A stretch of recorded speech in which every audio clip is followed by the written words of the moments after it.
Hi,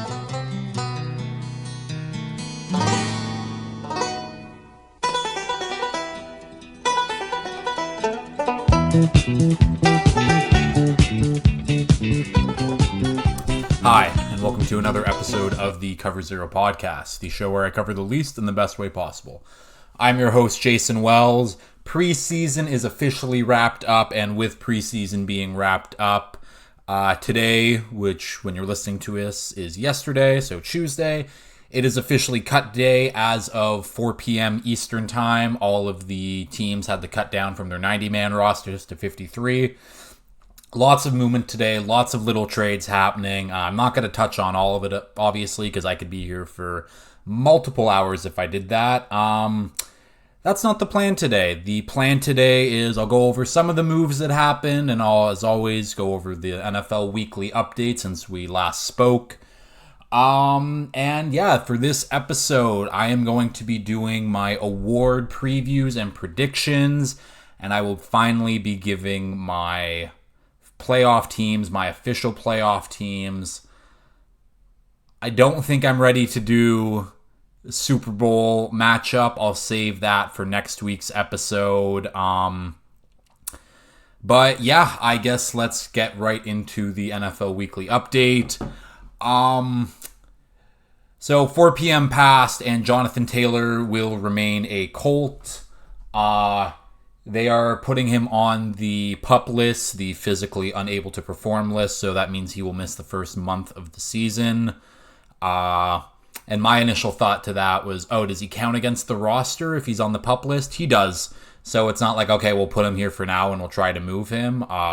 He's on the list. He's going to be a Colt. Honestly, I don't know why the Colts were ever going to try to move him. Giving Anthony Richardson a run game, and Jonathan Taylor is probably the best weapon this Colts team has.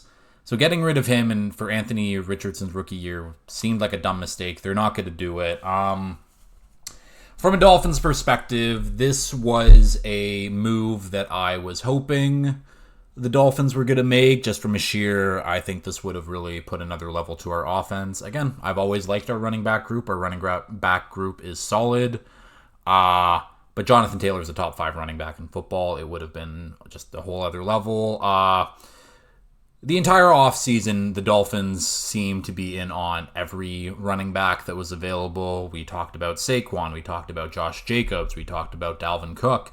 And then we talked about Jonathan Taylor. It just seemed like Chris Grier was unwilling to move from his price and not willing to flex on that at all. I don't blame him. Running backs are a dime a dozen. You don't have to give up a premium to get a good running back nowadays. So he stays. Good move for the Colts. Yeah, I think that they're happy to keep him here for this year.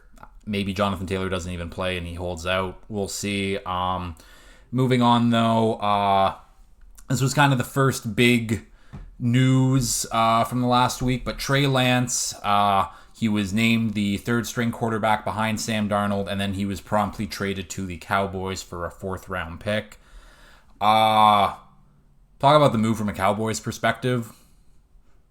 I'm not a huge fan. I mean, I know that the Bills were interested, and I think I saw that maybe like the Chiefs were, and those would have been good spots where, you learn from some of the 2 best quarterbacks in the game. No real pressure, just get better as a player.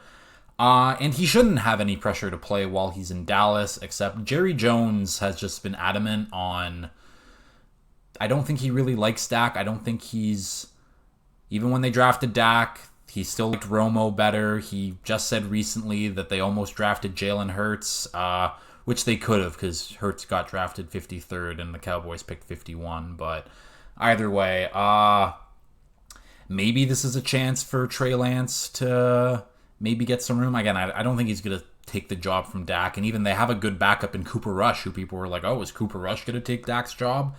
I think it's just another headache for the Cowboys to deal with and their media and their fans, and is what it is. From the Niners' perspective, though, the Niners who gave up 3 first-round picks to the Miami Dolphins, thank you very much. Those picks turned into Jalen Waddle, Tyreek. I think one of those picks were for Tyreek. I think it was Tyreek, Jalen Waddle, Bradley Chubb, and Channing Tindall.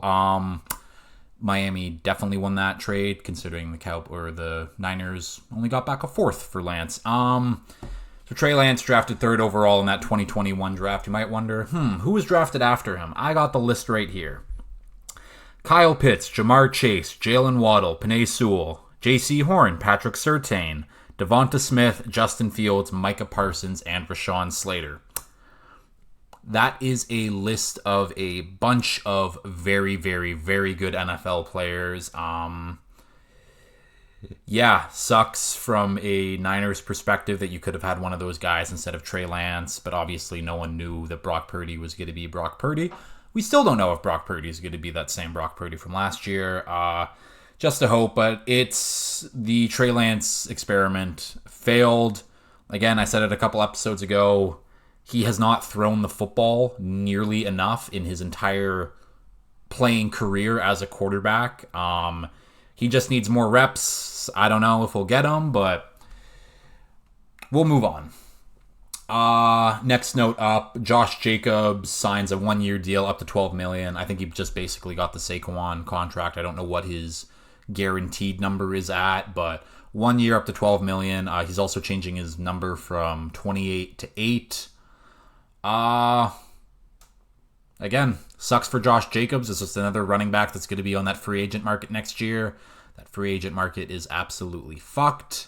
Good for Josh Jacobs for at least getting some guaranteed money and a little bit more upside on that 1 year. Bucks longtime center Ryan Jensen is headed to IR, and with that, probably his NFL career is over. Ryan Jensen missed the entirety of last season, played in the one playoff game, and I think it's the same injury. He didn't get surgery so he could come back for a playoff push. Obviously, the Bucks were not that team last year. Was all for nothing, and then I think he's getting surgery on it now. So he's older. I think his playing days are done. Very, very good center. Maybe a potential Hall of Very Good candidate down the road. We'll see. Other Dolphins news, Miami signed Zach Seiler to a 3-year deal up to $38.65 million, 20 of that guaranteed. I think the numbers average out to around $10 million a year or something like that. And for Zach Seiler, that is very, very, very good. My initial reaction was I was worried with the Jonathan Taylor news and us not paying Christian Wilkins yet. And I was like, oh my God, is Grier going to trade Wilkins to the Colts for Taylor? And obviously we'd be the ones getting picks back in that scenario. Didn't happen. I am still very hopeful that Wilkins and Seiler can be our interior defensive line tandem for the foreseeable future. I really want them to lock up Wilkins. That's a great number to get Seiler at. He's one of the most underrated players on the defensive line, and he is going to show that this year. I'm excited. Moving on to another AFC East team. Corey Davis has retired, or at least stepped away from the NFL. A little bit weird at this time of the year, but you would think that the Packers' number 2 receiver going into this year, maybe it was Allen Lazard instead, I don't know, but just takes another weapon away from the Jets, and I don't like their weapons to begin with, other than Garrett Wilson, of course. Because, now it's Garrett Wilson, Allen Lazard, and then I guess Mecole Hardman or Randall Cobb. It's not great, to say the least, on top of their offensive line issues. We'll talk about playoff teams with the Jets.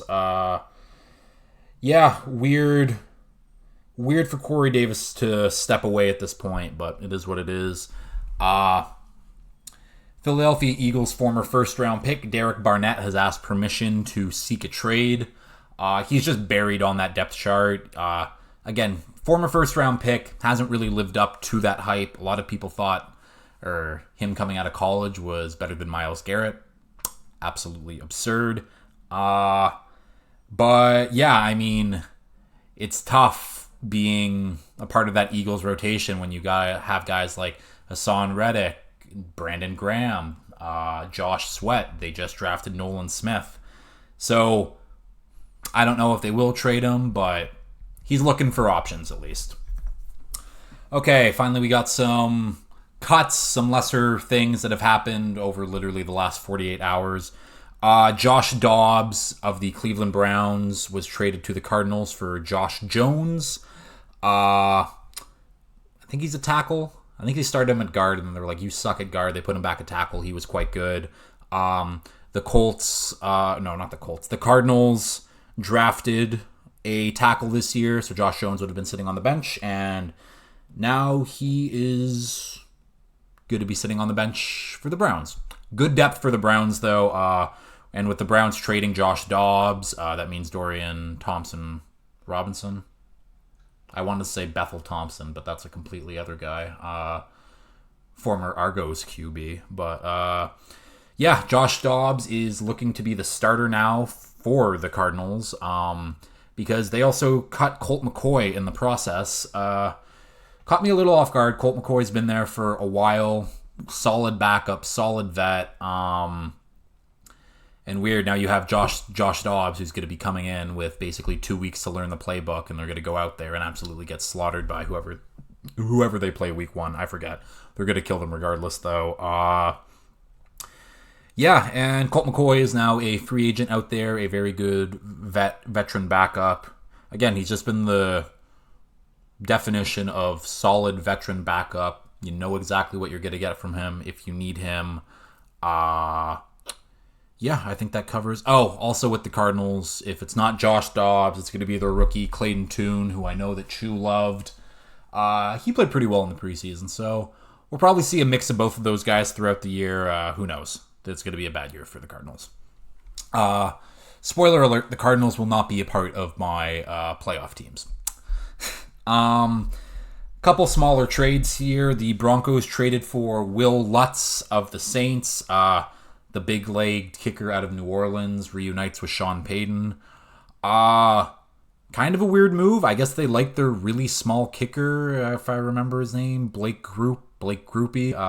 The guy who was 5'7", 165, got confused as a fan before and after the game, after kicking the game-winning kick. But I think that's the Saints' new kicker. I think Will Lutz is one of the better kickers in football. He has a strong-ass leg. Now he is in Mile High. I think he probably has a good chance to break the NFL record, which is Justin Tucker at 66 yards. I think Will Lutz is able to do it. I guess we'll find out. Another kicker trade, Nick Folk of the Patriots got traded to the Tennessee Titans. I think the Patriots drafted a kicker who they really liked. Oh my god. Who they really liked, so Nick Folk gets the boot, which is funny because he's a kicker. And he lands with the Titans. Good landing spot. Is what it is. Isaiah Simmons, who is my breakout player for the NFC West, has been traded to the Giants. Again, I think this was just a thing where Jonathan Gannon... I also think that I've been calling him Justin Gannon this entire offseason. Could be wrong, but Jonathan Gannon, the Cardinals head coach, I don't think could find a role for him. And it's like, okay, let's send him somewhere else. He can get a fresh start. Good on him for giving him a fresh start. He lands with the Giants. Made some plays in that last preseason game. I'll be interested to see what his role is with the team. He's an athletic freak. I just don't know if he can play football at this point. It's as simple as that. Another trade the Giants made. They traded for Bills edge rusher Boogie Basham. Again, just good depth for him. Good rotational depth. Simple as that. Another Dolphins move here. Dolphins traded former first-round pick Noah Igbenogany to the Cowboys for former second-round pick Kelvin Joseph. I think this frees up a little bit of cap for Miami. I don't know what they're going to do with their cap, especially since they also restructured Cedric Wilson. I'm expecting Miami to make a couple moves, couple low-key moves anyways, but yeah, that's truly a nothing trade. I can't believe that we got anything back for Noah Igbenogany, but here we are. We get Kelvin Joseph, who also isn't very good, but change the scenery. It can do some good for those players. I guess we'll see. Former Patriots running back Pierre Strong was traded for Tyrone Wheatley Jr. of the Browns. If you don't know Tyrone Wheatley Jr. like I did, he is an offensive tackle. Patriots need some offensive line help, that's for sure. Yeah, now Zeke is he was the clear two, but now there's like no threat behind him of people to take rushing opportunities. Pierre Strong might be RB2 in Denver. He has to battle Demetric Felton and Jerome Ford, I believe, but I like Pierre Strong a lot. I think that he becomes that number 2 back for Denver. Not for Denver, for Cleveland, sorry. Sticking with the Patriots, surprise cut. The Patriots cut Bailey Zappi, who looked pretty good for them last year. Looked better than Mac Jones at points. So Mac Jones is now the only QB on the Patriots roster. They also cut Malik Cunningham, who was a fun player for them. Again, just a football player, doesn't really have a position right now. But, kind of wild that Bailey Zappi went in for Mac Jones at a point last year, and now he's not even on the team. Kind of just shows you what they think of Mac Jones. Mac Jones being the only QB on your roster is very worrisome. Yeah, good job, Patriots.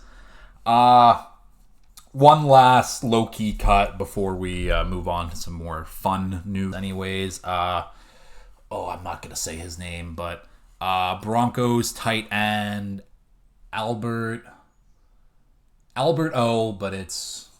if I have his name in front of me...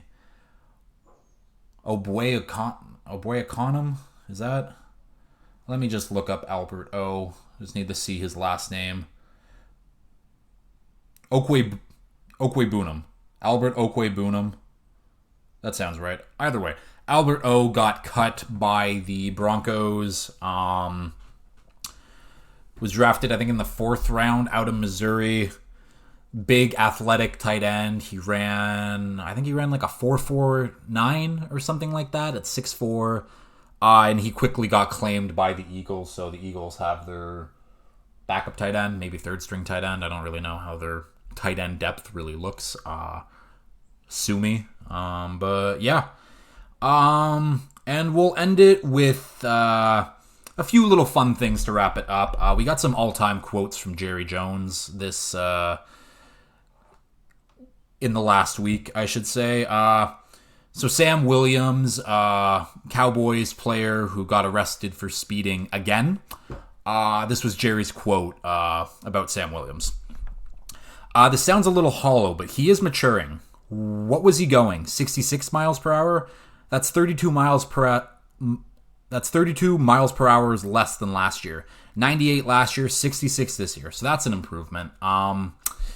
He's not wrong. He was going slower, even though he was still speeding. Also didn't say, was he going 98 in a 60 and was going 38 over, and now was he going 66 in a 40 or something like that? Either way, hilarious quote from Jerry Jones. He's like, he's maturing a little bit. He's slowing down slightly while still speeding. The next Jerry Jones, not even quote I have, but Dak Prescott in the last preseason game called the plays for the Cowboys. Absolutely crushed it. Will Grier put up an amazing stat line for them. I think they had like 400 total yards on offense. We're very, very good. Jerry Jones, when asked about it, saying, he did a fantastic job, blah, blah, blah, blah, blah. And then mentioned that the pass plays on 3rd and short, he was not a fan of. He would prefer to run the ball in that situation, obviously. The Cowboys went 11 for 15 on 3rd and 4th downs. So, Jerry Jones just being, peak old head in football, where running the ball, you gotta run the ball. You have to run the ball. And that's why he fucking loves Mike McCarthy so much, because Mike McCarthy wants to run the ball even more, even though they ran the ball a shit ton last year. Just complaining about that when they literally went 11 for 15 on 3rd and 4th downs. It's hilarious take by Jerry Jones. And clearly him not evolving with the times and being like, 3rd and 5 quick pass might be a little safer than trying to get 5 yards on a run, because most running backs don't average 5 yards per carry, if you didn't know. Either way, I mean, that just perfectly fits Jerry Jones because, I mean, look who he has as not his quarterback, his coaching. Maybe Dak Prescott should be the quarterback, the head coach. Whatever. Moving on from Jerry Jones, moving on from Cowboys. Last note up, Kirk Cousins is rocking an absolute crazy handlebar mustache right now. Makes me kind of want to believe in the Vikings. Makes me want to put in a small future for Kirk MVP. As he looks like a bad man, that's for damn sure. Yeah, I, again, shouldn't put any thought into Kirk with a mustache and being like, ooh, is this going to be a different Kirk this year? Is this going to be a bad boy Kirk who's just going to be slinging the football all over the field? Chances are by week 1 that mustache will be gone. However, if he keeps the mustache, maybe they'll make the playoffs. I don't know. Got some good mojo with that mustache, at least from my mind. Okay, that'll do it for the NFL Weekly Update. Let's move over to my playoff predictions and my awards for the year. Okay, award prediction, award preview time. So how I'm going to do this, I'm going to name 3 players for every single award. I'm giving a dark horse, I'm giving a sleeper, and I'm giving my pick for the award. Because obviously I could just sit here and be like, oh, Defensive Player of the Year, Micah Parsons, TJ Watt, Myles Garrett. But we all know that those are the favorites. That's not fun. Let's try to have a little bit more fun with it. Get some guys out there who won't get the shine that they deserve. We'll start all the way at I was going to say the bottom, but it's not technically the bottom, but it's the most nothing award. Geno Smith literally got the award for being shit for most of his career. For it last year, but it is Comeback Player of the Year award. So starting off at number 3, I got my dark horse, and it is Chiefs wide receiver Justin Ross. Justin Ross almost quit playing football because of injuries that he had in college. He has worked his way back, and he has looked very, very good for the Chiefs this preseason. Again, I don't know what his full role is going to be. I think he's at plus 20,000 or plus 15,000 or plus 10,000. Either way, very, very long shot odds to win the award. I think he has a decent chance to be the Chiefs wide receiver 1 by the end of the season if he is what he is and what I think he is after seeing him in the preseason. Because the Chiefs don't really have a wide receiver 1. They got a bunch of guys. They got, Kadarius Toney, Marquez Valdes-Scantling, Sky Moore. They just drafted Rashee Rice. I think Justin Ross has a chance to be better than all of them. If Justin Ross doesn't get injured in college, Justin Ross would have been a top 5 pick easily in the NFL. Moving on to number 2, we have Jags' new wide receiver, Calvin Ridley. Obviously a little tough because, again, he was injured before the gambling. Let's not forget that. He was hurt before he gambled, and he was bored at home and decided to gamble. Then he got suspended. So technically he's coming back from gambling, but I'd like to think he's also coming back from an injury that made him gamble out of boredom. I got Calvin Ridley at plus 7,500. I think he's listed at plus 5,000 right now. Again, I think he's going to have an absolute killer year for the Jags this year, so I have him at number 2 as my sleeper for this award. And my pick for Comeback Player of the Year award, he is quite literally a minus 350 favorite on any fucking sports book. It's Damar Hamlin. For good reason. The man quite literally died, and he is now playing football again. You kind of have to just give it to him just based off that. Again, he's not even going to start for them. I think he's probably their 4th string safety behind Micah Hyde, Jordan Poyer, and Taylor Rapp. It's a good story, though. We'll see if that story continues throughout the season, but that's why I like these, especially Calvin Ridley with that far odds. But I have been told that the media won't give it to him because of the gambling allegations. Speaking of gambling, I forgot to mention this in the NFL Weekly Update, but the Colts signed notorious gambler Isaiah Rodgers Sr., formerly of the Colts, who is suspended for the entire year because he bet on his own game, on his own team. But yeah, the Eagles are stashing him for this year, and that'll be that. So, thought I should mention, but let's move on to Coach of the year now. Starting off with number 3, and again, there's no really dark horses for Coach of the Year because I don't think like, oh, Josh McDaniels and the Raiders, watch out, they have really long odds. And it's just, no. We all kind of know who the good teams are. We all know who has the potential storylines to become Coach of the Year.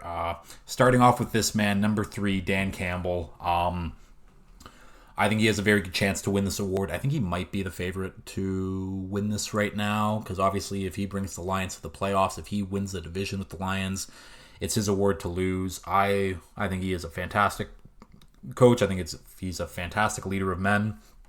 He comes in at number 3 though.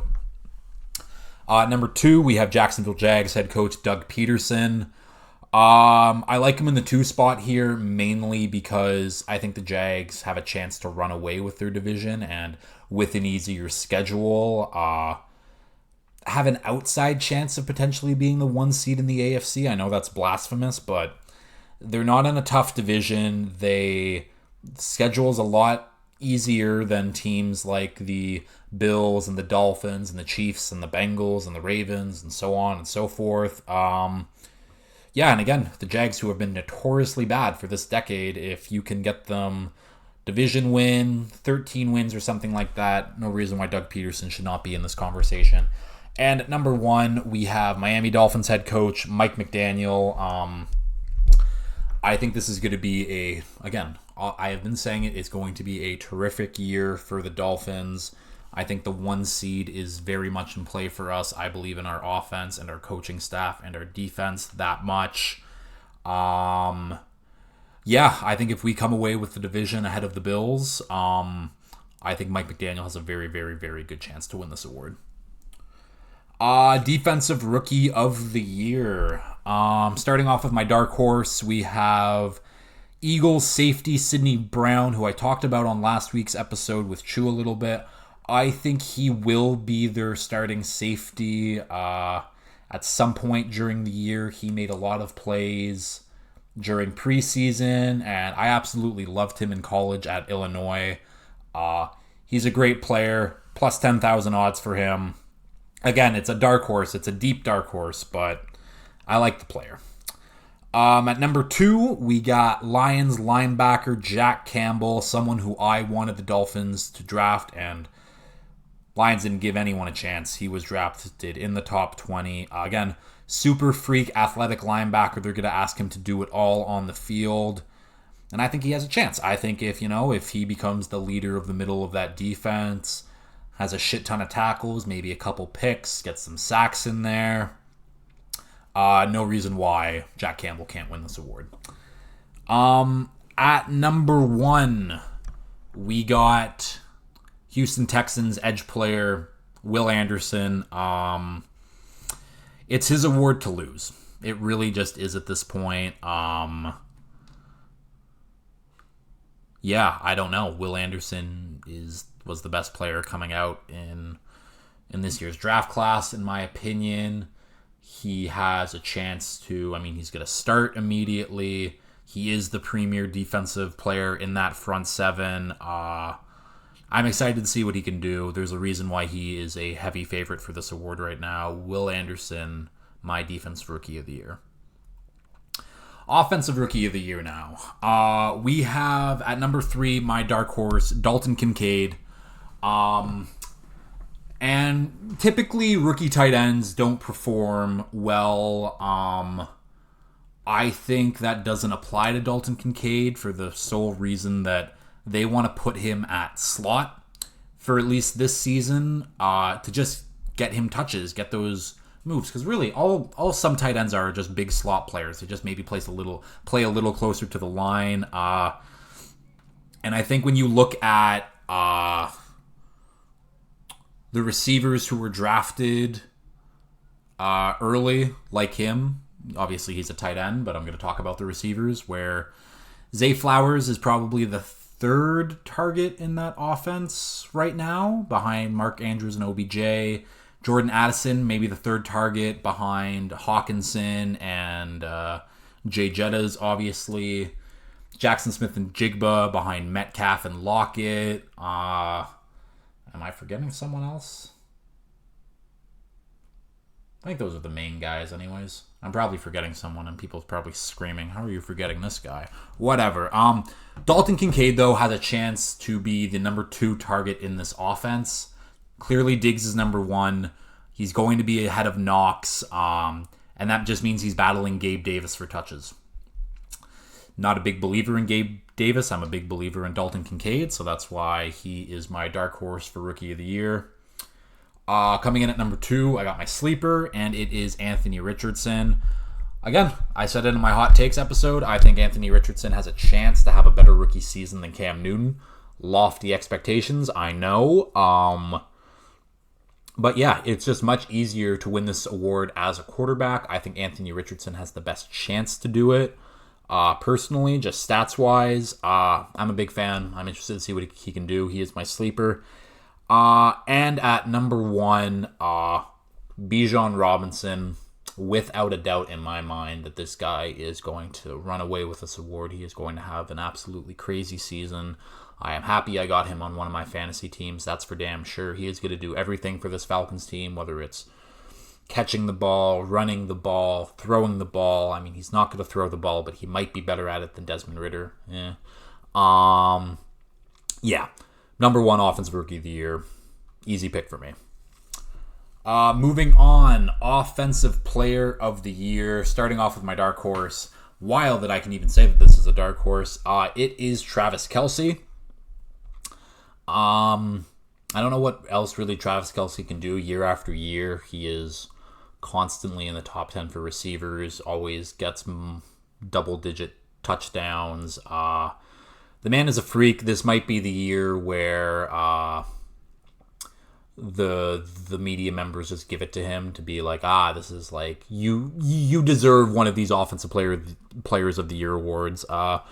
We'll see. I think he needs no wide receivers to go off completely, and he'll also need a very, very good season. He can definitely do it. He's Pat Mahomes' number 1 target for a reason, and with no real number 2, because last year they had Juju. And say what you want about Juju. Juju was a solid number 2 receiver. That's all he is, but that's good. You need players like that on your team. And right now the Chiefs, it's Travis Kelce and then kind of a bunch of question marks. I'd put MVS as their number 3. They don't really have a number 2 target right now. So Travis Kelce is my dark horse for Offensive Player of the Year. At number 2, Bijan Robinson. This was a bet I made very quickly.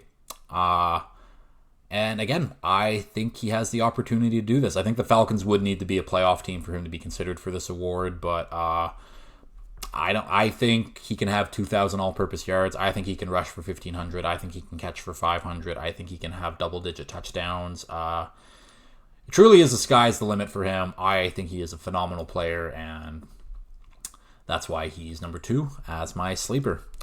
And my number 1, my pick of the year for Offensive Player of the Year, it is Tyreek Hill.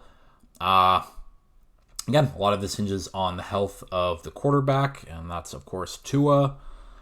But Tyreek Hill had his best, statistical year of his career last year with the Dolphins, and that was with Tua missing 4 games. Did he miss more than 4 games, or was it just 4 games? Either way, Tyreek is a freak. He wants to go off for 2,000 yards. He wants to be the first receiver in NFL history to hit 2,000 yards. Who's to say he can't do it? Not me. Tyreek Hill is my pick for Offensive Player of the Year. Defensive Player of the Year. We're going to start off with a guy at number 3, my dark horse, who wasn't even listed as an option for me to bet, which I'm very sad about because those odds went up to like plus 20,000. And it's like, fuck, I'd throw $1 on him. It is Bears' new linebacker, Tremaine Edmunds. I am expecting Edmunds to... He's only been getting better throughout his career, and I just saw something that Stetson Bennett is like 150 days older than Tremaine Edmunds, who Tremaine Edmunds is going into year 6 in the NFL. That's absolutely wild, but I love Tremaine Edmunds. I always have ever since out of college, and of course the Bills had to draft him, but now he is gone. With Matt Eberflus being his coach, Matt Eberflus puts a puts an emphasis on his linebacker play. With the Colts, it was Shaq Leonard and Bobby Okereke. Now it's Tremaine Edmonds and TJ Edwards. I think Edmonds could have a Shaq Leonard type season for the Bears, and if he does, that's Defensive Player of the Year territory for him. Number 2 with my sleeper pick, we have Quinnen Williams of the New York Jets. One of the best interior defensive tackles in the league. I think after the end of this season, he might be the best defensive tackle in the league. Obviously, he has to pass over Aaron Donald and guys like Chris Jones and really solidify himself from guys like Dexter Lawrence and Jeffrey Simmons and Christian Wilkins, etc., etc. I think he's going to do it. I think this is probably the best defensive line he has played on for his career. All the reports I've read from camp is he is in the best shape of his life, which, I mean, training camp reports, everyone's in the best shape of their life. But I think I got him at plus 3,500. So I like that value for Quinnen Williams. Again, the Jets, a lot would have to go right for the Jets for this to happen, but I like it. And my pick for Defensive Player of the Year, I think I spoiled it last week, but it is going to be Micah Parsons. The fact that he is truly just committed to being an edge player now instead of being kind of that hybrid. He was mostly edge last year, but he still played some linebacker for them. And with his primary focus on being an edge player, he added weight. He added more muscle to his already freakish frame. I think this is a very good Cowboys defense who have a very good defensive coordinator in Dan Quinn. Micah Parsons is very special. I think this is going to be his award this year. And ending it with MVP. Starting off with my dark horse, we got Tua Tagovailoa. I think that Tua, again, if he stays healthy, it's all health related, will cement himself as a top 10 quarterback easily in this league. I think he's already a top 10 quarterback, but that's a debate for another time. Again, if he stays healthy, if his weapons stay healthy with Tyreek and Waddle, sky's the limit. I mean, before he went down last year, he was an early MVP candidate. He got put up. I was like, oh, watch out for Tua creeping up in the MVP race. He did a very, very good job last year when he was healthy. Just needs to stay healthy. Tua is my dark horse MVP. At number 2, we got Jags quarterback Trevor Lawrence. Again, I expect the Jags to have a very, very, very good year. I expect the offense to hit another level with the addition of a wide receiver like Calvin Ridley to add to Christian Kirk and Zay Jones and Evan Ingram and Etienne out of the backfield. And they just drafted Tank Bigsby, who's also looked very good. I think this has a chance to be one of the best offenses in football, which means Trevor Lawrence has a very good chance to win MVP. Also, with Trevor Lawrence and Tua, their touchdown totals are set at 25.5 on the season. If you believe in these players, take that over, because they should both have over 30 touchdowns easily next year. Yeah.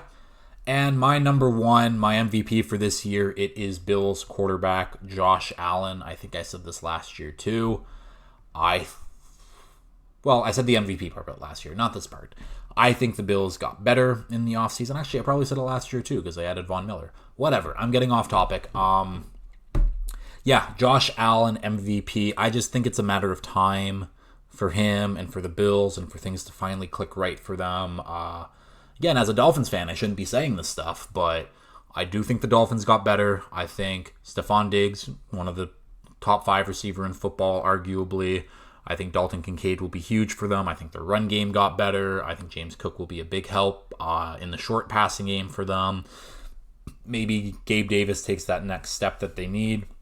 Who knows? Because he has definitely flashed in moments for them. But this is Josh Allen's year for MVP. Okay, to wrap up the show, now that the awards are done, let's go with my playoff picks. These are the 14 teams that I believe are going to be headed into the playoffs. This was tough. I've been saying it all off season. There are a lot of very good teams. it took me weeks to figure out who my final wild card was going to be for the AFC and the NFC. I have figured it out. I like both of my wild card 3 spots right now. But yeah, I guess we'll start off with the NFC. And if you've listened to my division breakdowns over the last month, as you all should have, you know who my division winners are going to be for the NFC. NFC East, we got the Philadelphia Eagles. The West, we got the San Francisco 49ers. The South, we got the Atlanta Falcons. And in the North, we got the Detroit Lions. And again, if you listen to the preview episodes, you know I really like these 2 teams. Wild card spot 1, we got the Dallas Cowboys. In the second wild card spot, we got the Seattle Seahawks. Both teams who I really like. For the Seahawks, I also bet their win total over 9.5 and 10.5. Both were at plus odds.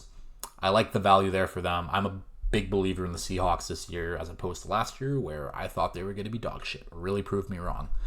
And for my final wild card team, I could have went with the team, won a playoff game last year with the Giants.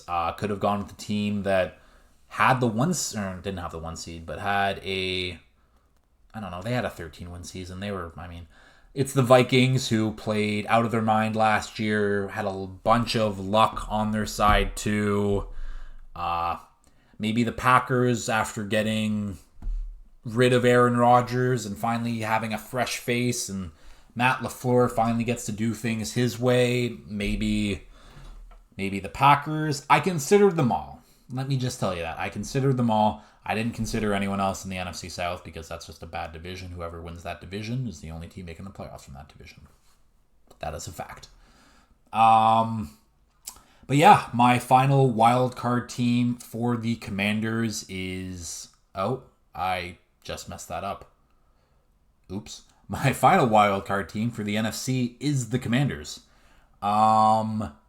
Yeah, I'm kind of drinking the Kool-Aid on Sam Howell a little bit. Ron Rivera came out with an all-time bonehead quote, too, where he was like, oh, if we knew that Sam Howell was going to be that good, we would have played him sooner. This is the same Ron Rivera who played Carson Wentz in a must-win game, basically, to keep their playoff hopes alive, because he didn't know that they could be eliminated from the playoffs. I think if the Packers beat whoever they had to beat in Week 17, Carson Wentz went on to throw 0 touchdowns and 3 interceptions in that game. Sam Howell probably would have done better. So yeah, Sam Howell. I believe in Sam Howell. When we talked about the NFC East with Chu last week, we both agree we like their weapons. The offensive line is solid. We really like their front 7. We do have questions with the secondary, but this is a good Commanders team. Again, I'm not completely sold on them making the playoffs, but it is in there. It's my official pick that the Commanders will have that wild card, that final wild card spot. I think I bet them plus 340 to make the playoffs. Not bad value for the Commanders, if you ask me. And we will end with my AFC playoff teams. Again, if you listen to my division previews, you can go back and listen to that. Sorry for my really shitty internet. This is my... Oh, shit. This is my last episode recording here. I'm going to get new internet. It's going to be great. It's going to be crystal clear vocal quality. Yeah, I'm excited. I'm very excited. Also excited to just move in with my lovely girlfriend, but that's another conversation that I don't need to have on here. Yeah, so for my AFC playoff teams, starting off with the AFC East, we got the Dolphins. In the AFC West, we got the Chiefs. In the South, we got the Jags. In the North, we got the Bengals. The only one I was really flipping back and forth on is with that Bengals, and if you listen to that episode, you could see that I was really struggling. Do I pick the Bengals? Do I pick the Ravens? What it came down to, basically, was the stability from the Bengals year after year, where the Ravens are running an entire new offense. They got a lot of new pieces on the offense. Yeah, so that's why I put the Bengals ahead of the Ravens for the division. For my wild card spots, though, the number one wild card spot, we got the Bills. Simple to say. I mean, I think I have Josh Allen as my MVP, which might be a little tough if they're not winning the division, but Whatever. That's not for me. That's something for me to think about later. Whatever. My wildcard 2 spot, I do have the Baltimore Ravens. There was a part of me that struggled for a very, very, very long time of whether I would even put the Ravens in the playoff picture. Again, they have had a lot of health and injury issues over the past couple seasons. New offensive coordinator, new offensive system, lots of new offensive pieces, lots of new moving pieces. It's just kind of like, do I believe in them? But it's just like that defense is going to be very, very, very good. I believe in that, and I believe that the offense with Lamar might not click right away. It will click, and it will be a very scary team. So they get my wildcard 2 spot. And finally, the last wildcard spot in the AFC. Drum roll, please. The Pittsburgh Steelers. This might come as a surprise to some people. Probably shouldn't, because you knew I wasn't going to put the Chargers in here. You knew I wasn't going to put the Jets in here. I'll talk about them not making it in a bit. But yeah, let's talk about the Pittsburgh Steelers. Mike Tomlin, who has never had a losing record as a coach, finished 9-8 last year. I can say that the team definitely got better this offseason. Kenny Pickett has looked phenomenal in preseason. Let's see if that translates over, but I don't know. I think this is a Steelers team that has improved a lot since last year. It's just, again, it's tough, and I'm leaving out teams like the Chargers, like the Jets, like the Patriots, like the Browns, like the Titans. Teams that I could all put in this last wild card spot. I mean, I wouldn't put the Patriots or the Titans, or actually, I might put the Titans. Whatever, I'm getting off track here. I am a big fan of this Steelers roster and the Steelers organization. I think that their defense with TJ Watt put out a quote today that he wants to break that sack record. He's currently tied the record, and he missed 2 games in that season. People really forget about TJ Watt. That man is a force. He is going to show it this year. But yeah, Chargers not making the playoffs because I don't like Brandon Staley. I think he is the reason why it's not going to work. He makes too many bonehead moves, and even if they do make playoffs, I don't care anyways. With the Jets, Chu and I talked about it a lot last week. That offensive line, not great. We're not a big fan of the weapons outside of Garrett Wilson, and then obviously like Breece Hall and Dalvin Cook as the run game is very solid. But I just think that there's some kind of power struggle and power dynamic. And again, you want to talk about the Ravens, who I had question marks with a bunch of moving pieces, new offensive coordinator, new systems, blah, blah, blah, blah, blah. This is a Jets team that is going through all of those same struggles with an aging quarterback who I don't trust and I think is on the back end of his career. It is what it is, but those are my playoff teams out of the AFC. Yeah, I'm sure I'll get some thoughts on that one. I think especially with the Steelers, though. I like the Steelers to make the playoffs, though. That's something that I'm sticking with. The Steelers are going to be a playoff team this year. Yeah, and I mean, we can talk about, why didn't you pick the Browns? I know Biss is probably wondering, why didn't you put my rapist QB in the playoffs? Because you have a rapist QB, and I hate that man, and I wish nothing but terrible things for the Browns organization as a whole. Even though I do think they'll probably have a very good team this year. Fuck the Browns. So, yeah, we will end it here. Next week will be the official Week 1 preview. I'll also go over some future bets that I like. We are almost 1 week away from that Thursday night football kickoff with the Chiefs and the Lions. That should be a very fun opening game because I have no idea what to expect from the Lions Week 1. Should be a lot of fun. Football is almost here. We are so close. If you have liked this, please like, share, retweet, subscribe, all that fun stuff. And until next time, peace.